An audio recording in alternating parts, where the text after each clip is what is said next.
presenting the transcription feature, Superman.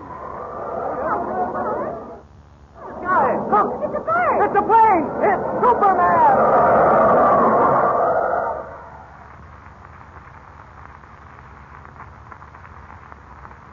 And now, Superman, strange visitor from the planet Krypton, who came to Earth with physical powers far beyond those of mortal men, and who fights a never-ending battle against crime and injustice, disguised as mild-mannered Clark Kent, reporter for a great metropolitan newspaper.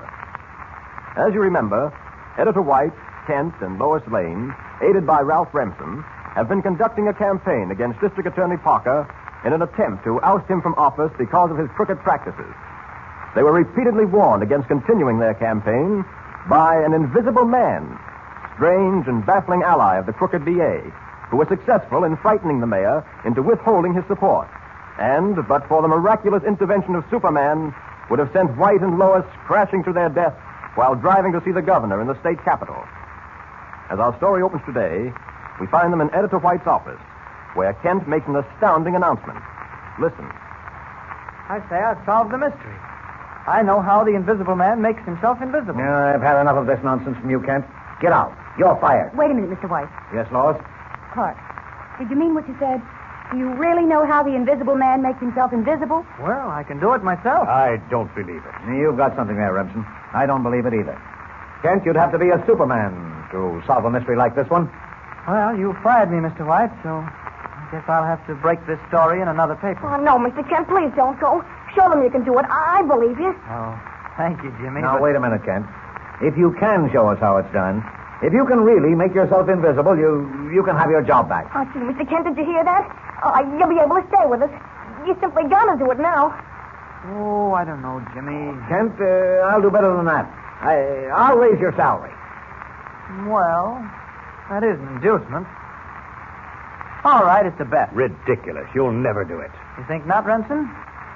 Well, I'll tell you what I'll do. I'll step outside and close the door. Now, when I knock at the door, Jimmy, you open it. And then see what happens. All right, Mr. Kent. Now, don't forget to open the door when I knock. Don't worry, I won't. Good. Now, I'll close the door. I don't see how I can possibly do Don't anything. worry, Miss Lane. He won't. Listen.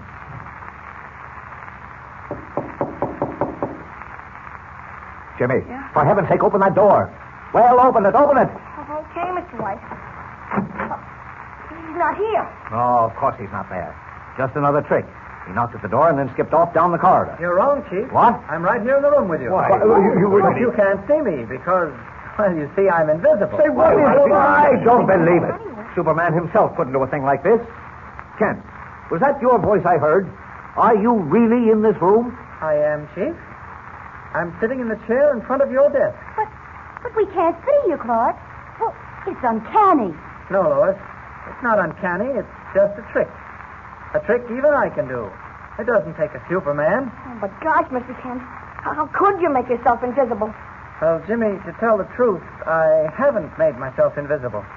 We can't see you. Well, of course you can't see me. I'm not here. Kent, before I go crazy, will you make sense? You are here. I can hear you talking to me from the chair in front of my desk. But merely because I've centered your attention on that chair. But the fact is that although I am invisible, I'm not invisible. Creepers, creepers. Oh, I am going out of my mind. He's invisible, but he isn't invisible. He's here, but he isn't here. Kent, will you, in the name of heaven, explain what this is all about? Well, gladly, Chief. It's all very simple. So simple, in fact, that I caught on to the trick from the very first. You mean you've known all along how the invisible man made himself invisible? I have, but no credit to me. I've known only because some time ago I did a series of articles on oddities in the world. You remember, Chief? Why, of course I remember. That series you ever did. But what in the world does that to do with... Excuse me. yes, Remsen? I've got to go. I'm late for an appointment. Very important. Oh, don't go, Mr. Remsen. This will only take a few minutes. Yes. Sit down, Remsen. Well, Chief, as I was saying, you may recall that during that series of articles I did one on the magnificent ventrilo. Remember the celebrated ventriloquist? Sure, I remember that. Didn't he give you some lessons in ventriloquism, Mr. Kent? Yes, Jimmy. He did. Clark, you mean that the invisible man is... Exactly, Lois. The invisible man is nothing more than a darn good ventriloquist. I'm not so good myself. I wouldn't be able to fool you very long. But the Invisible Man is an expert, a master at it. Oh, where are you now, Kent? Now, stop throwing my voice and you'll soon see. Now, can you locate me? His voice seems to be coming from the window now. That's where it's coming from, all right. Because you see, I'm out here on the fire escape. Holy mackerel. All the time it sounded like he was right here in the room with us. Hey, give me a hand in through the window, Jimmy. Okay. There. Thanks. Okay. All I did, Chief, was to knock on the door, get onto the fire escape through the window that leads off the corridor, and then throw my voice, by means of ventriloquism, into this room. Well, Kent, I've got to hand it to you. But who is the Invisible Man? Do you know the answer to that? Yes, Lois. I believe I do. Who? There must be someone who at all times was able to be near us. You realize, of course, he couldn't be forever ducking onto fire escapes and all the rest of it. He couldn't have done it that way in the mayor's office. We found you out on the fire escape. Well, how you got there is really still a mystery. Well, I've already explained that. Then, Lois, there's the night the Invisible Man had dinner with us.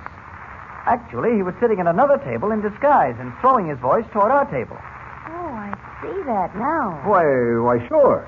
And the night the presses were almost bombed, he must have been standing near us all the time. In fact, by George, as I see it, he practically always has been with us. Exactly. So only one person can be the Invisible Man. It's certainly not you, Chief, or Lois, or me, or Jimmy. So it must be Ralph Remsen. Why, preposterous. Utterly ridiculous. Better give up quietly, Remsen. If we can't make you talk, the police can. You weren't interested in helping the public. Your game was to squeeze money out of District Attorney Parker. What? You made a deal with Parker to protect him against the campaign you yourself had started. You figured it out very well, Kent. Superman, better be careful or you'll be running him a close second. But all your brain work will do you no good. What do you mean? This, Kent! Kent, he's got a gun! Don't point that gun at me. I'm deathly afraid of firearms. Are you? That's too bad. Put that gun down, or I'll faint. Look out, Kent's fainting. He's falling. What the devil? He's fallen with his arms around my leg. Look here, you. Stand where you are, you others. Look out, you fool. You're tripping me. Look, Mr. White, Remsen's falling. Right, Jimmy. Oh! Well, that's that. Nice work, Mr. White. They clipped him on the jaw just as he was falling. Yes, and I've got his gun now, too. It's a good thing you fainted, Kent. If you really did. Did I faint? But why did It's all right, Kent. It's all right. Now, you three wait here till I get back. Come on, Remsen. I'm turning you over to the police right now. Go on. Get moving.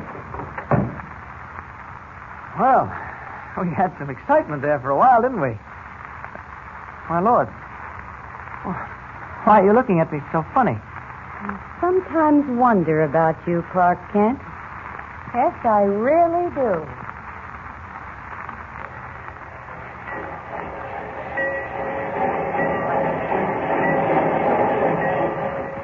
Hi there, Lois. Clark! Thought I'd never find you in this crowd. Mr. White told me to meet you down here at the Central Railroad Station. What's it all about? Oh, it's nothing much, Lois. Metropolis National Bank is moving a cargo of $5 million in gold from their vaults upstate to the bank here in the city. Oh, just another story, eh? Yeah, it's nothing exciting, I'm afraid. It's bringing the gold down in a specially constructed armored freight car. Burglar-proof and all that. Oh, I see. Well, $5 million is a lot of money. Yeah. They're not taking any chances. Chief said something about there being a special guard of 5 men locked inside the car. Yes, after the guard got into the train, they sealed the doors. Oh, as I say, it's nothing important. White just wanted us to be on hand to cover the story, that's all. The train's due in a few minutes. Guess Mr. White wanted to put us on something quiet after all the excitement we've had. Excitement is right. What with the Invisible Man and you and White nearly getting killed in that car ride at Dead Man's Curve? Yeah, we certainly did. How did you know that? Oh, everybody knows about the accident you nearly had. Yeah, but I never said it happened at Dead Man's Curve. What? I didn't even know that was the name of the place. Oh, well, White. White mentioned it. That's how I knew. Oh. Well, I'm certainly glad the case of the Invisible Man's finished with. Yeah. I think both Remsen and Parker deserved what they got. Yep, 5 to 10 years for Remsen, 20 years for Parker. The grand jury didn't waste any time about it. Grand juries never do. Hey, the police are out in force today. Yes, they're not taking any chances with that freight car and the $5 million it's carrying. Several armored trucks drawn up the platform. Gee, there must be at least a dozen armed guards standing by. Hello, Kent. Lois. Oh, hi. Story? Yeah, you covering for the Globe, Joe? Yeah, it's quite a thing. $5 million in gold. The precautions they've taken. A special armored car designed particularly for bringing the gold here. Yeah, very exciting, I suppose. Hey, look. Here comes the train now. Yeah. Look at that line of freight cars. Car carrying the gold is near the end of the line, I think. Fourth or fifth in the caboose. Well, we better move down to the other end then. Yeah, you're right. See, those armed guards are starting to go down toward that end themselves. Hey, something seems to be wrong. Look, they're starting to run. What on earth is Don't this? ask questions. Come on. I smell trouble and a story.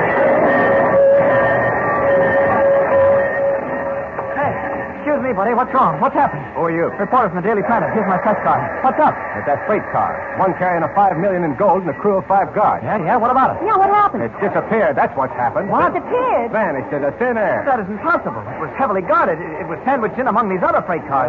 How could it possibly have disappeared? Yeah, if I knew that, buddy. Oh, but you can't just pick up a freight car and walk off with it. No?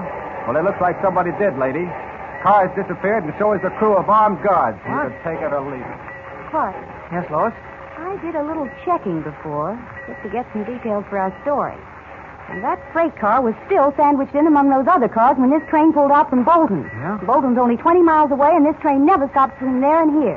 This thing can't have happened, Clark. No one could have stolen that freight car. It's absolutely impossible. It looks as if someone has found a way to make it possible, Lois. It also begins to look as if we've got another mystery to solve. Yes, one of the most baffling mysteries we've ever come across.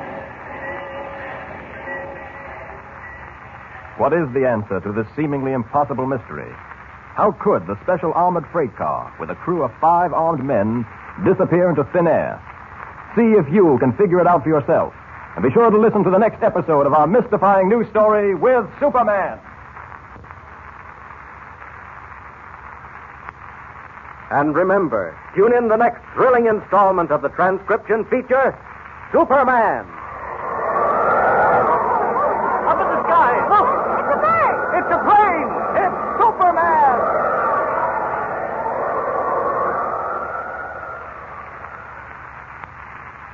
Superman is a copyrighted feature appearing in Action Comics magazine.